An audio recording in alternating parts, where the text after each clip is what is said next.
नमो नमः मित्राणी, सभी का स्वागत है। राधाष्टमी की खूब खूब सभी को बधाई। सभी आनंद करें और सभी पर हमारी किशोरी जी की, श्री जी की कृपा सब पर यूँ ही बनी रहे। तो इसी शुभ अवसर पर हम सब लोग पाठ करेंगे वृंदावन अष्टक का। तो क्योंकि वृंदावन में ही सारी लीलाएं संपादित हुई हैं, राधा कृष्ण का जो युगल विहार है वो श्री वृंदावन धाम में हुआ है, इसलिए हम लोग वृंदावन को दोनों के ही स्वरूप में यहाँ पर पाठ करेंगे और प्रार्थना करेंगे कि हे वृंदावन, हमें वृंदावन ही वास देना। किशोरी जी से, श्री कृष्ण भगवान से, हमारे लाडले भगवान से यही प्रार्थना हम करेंगे कि हमें जब कभी भी वास दे तो श्री वृंदावन धाम का ही वास दे। तो इसी इस स्तुति में है। तो आइए चलिए हम सब लोग पाठ करते हैं और भगवान से क्या मांगे। पहले श्लोक में बड़ा ही सुंदर वर्णन दिया है कि क्या भगवान से मांगेंगे, क्या योग मांगेंगे, क्या सिद्धि मांगेंगे। तो कह रहे नहीं, न योग सिद्धिर न च मास्तु मोक्षो वैकुंठ लोके न पार्षदत्वं प्रेमापि न स्यादिति चेत्तरां तु ममास्तु वृंदावन एव वासः। कह रहे ना योग चाहिए मुझे, ना अष्टांग योग चाहिए मुझे, कोई समाधि नहीं लगानी, मुझे योगी नहीं बनना है बहुत बड़ा, और ना सिद्धि चाहिए और ना मोक्ष, ना मुझे मोक्ष चाहिए, मोक्ष भी नहीं चाहिए भगवान, केवल मुझे वृंदावन में वास दे। और क्या है, बोले वैकुंठ लोकोपि न पार्षदत्व। तुम कहते हैं ना कि भैया ये कर लोगे तो क्या होगा, वैकुंठ चले जाओगे और वहाँ पार्षदत्व मिल जाएगा, भगवान के अगल बगल में रहोगे। तो कह रहे हैं कि ना पार्षदत्व, मुझे ये पार्षदत्व भी नहीं चाहिए। सोचिए क्या इस वृंदावन की स्थिति है। और कह रहे हैं प्रेमापि न स्यादिति चेत्तरां तु, और मुझे प्रेम भी नहीं चाहिए। मतलब कह रहे, सोचिए जो परम पद है, मतलब प्रेम ही परिपाटी है। प्रेम मतलब पूरे संसार का निचोड़ अगर निकाला जाए तो प्रेम ही बचता है भगवत तत्व में। कह रहे हैं वो प्रेम भी मुझे मत दो, पर भले भैया इतराम तू मम अस्तु वृंदावन एव वासः, मेरा बस वास वृंदावन में दे दो, क्योंकि ये सभी चीज़ें तुच्छ हो जाती है वृंदावन वास के आगे। क्योंकि वृंदावन वो स्थान है बंधु, वहाँ के बारे में तो वर्णन करना बड़े बड़े ऋषि थक गए, पर वो कहते हैं ना, जे वृंदावन की लीला मत समझो गुरु को चीला, हो जा मेरे से मुनि गए हार जपे जा राधेरा। वृंदावन की लीला कोई साधारण लीला है। अरे जब भीष्म पितामह जब अंतिम अपनी श्वास ले रहे थे, बाणों की सैया पर लेटे थे, तो अंतिम में स्तुति करते हुए भगवान की भी महारास लीला का जो वृंदावन में लीला हुई है उसका स्मरण करते हुए जा रहे हैं। ललित गति विलास बल गुहास, हाँ, प्रणय निरीक्षण कल्पितोरुमान। उस ललित गति भगवान को नृत्य करते हुए, आनंद करते हुए वो देख रहे हैं और भगवान की मंद मंद मुस्कान को देखते हुए प्राण को त्याग रहे हैं। सोचिए भीष्म पितामह जैसे बड़े जो इच्छा मृत्यु के वरदानी और साक्षात भगवान के साथ जिन्होंने युद्ध किया, जो संग में रहे, उनको खिलाया पढ़ाया लिखाया सब कुछ किया, वो एक ऐसा श्रेष्ठ व्यक्तित्व जब रास लीला का चिंतन कर रहा है। सोचिए रास लीला कितनी गूढ़तम लीला होगी, कितने बड़े बड़े विद्वान ऋषि वहाँ रास में आकर के नृत्य कर रहे हैं। साक्षात भगवान शंकर भी यहाँ नृत्य करने आ गए गोपीश्वर बन करके। तो साक्षात शंकर तो योगीश्वर हैं, हाँ, महायोगी हैं, महादेव हैं, महाकाल हैं।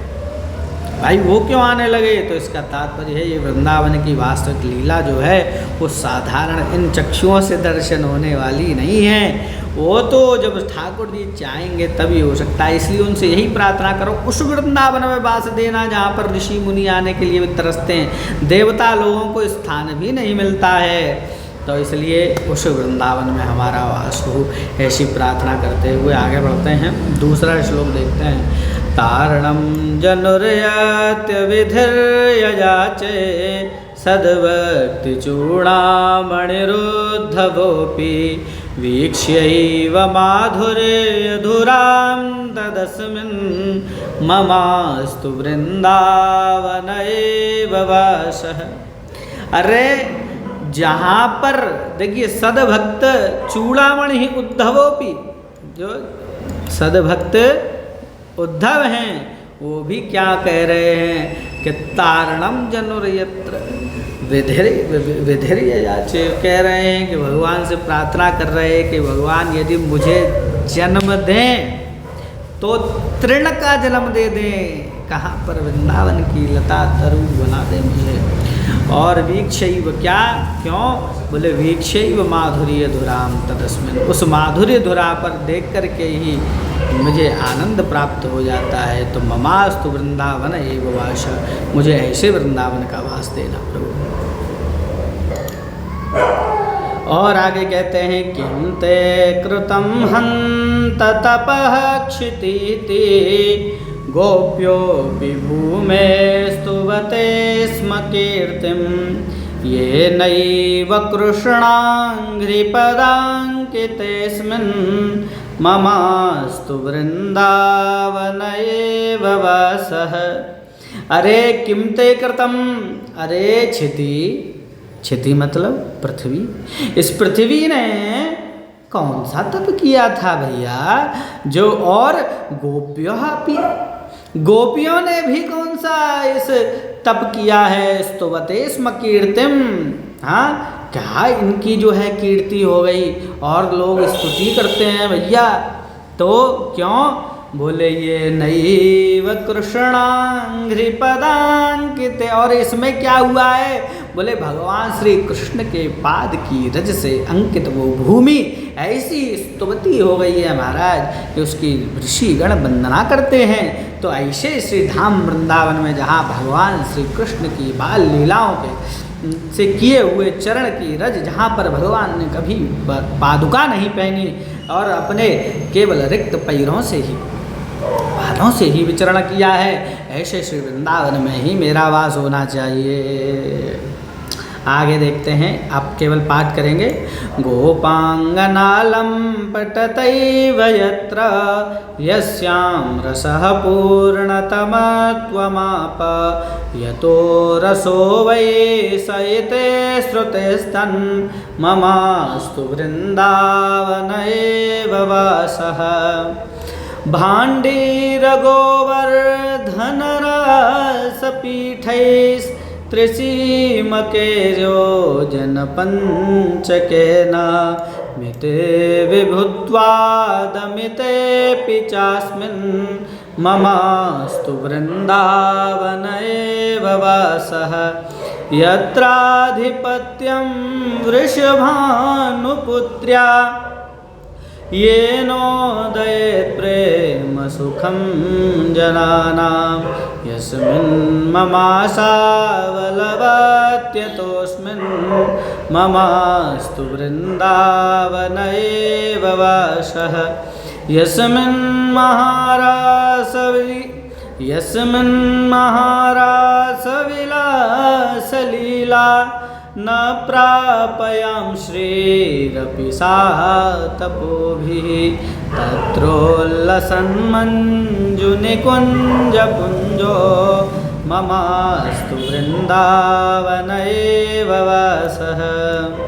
सदारुरुण्यं कुमुखाविशङ्कं खेलन्ति कूजन्ति पिकालिकीराः शिखण्डिनो यत्र नटन्ति तस्मिन् ममास्तु वृंदावन एव वासः।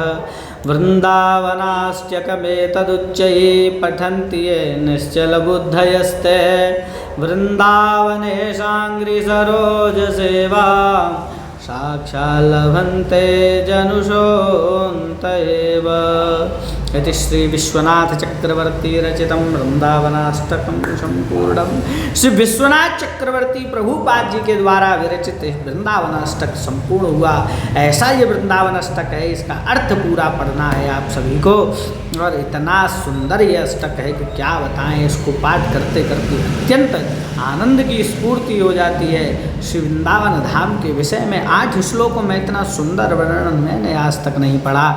बोल वृंदावन बिहारी लाल की जय, राधा रानी सरकार की जय। सभी को नमस्कार, जय जय श्री राधे।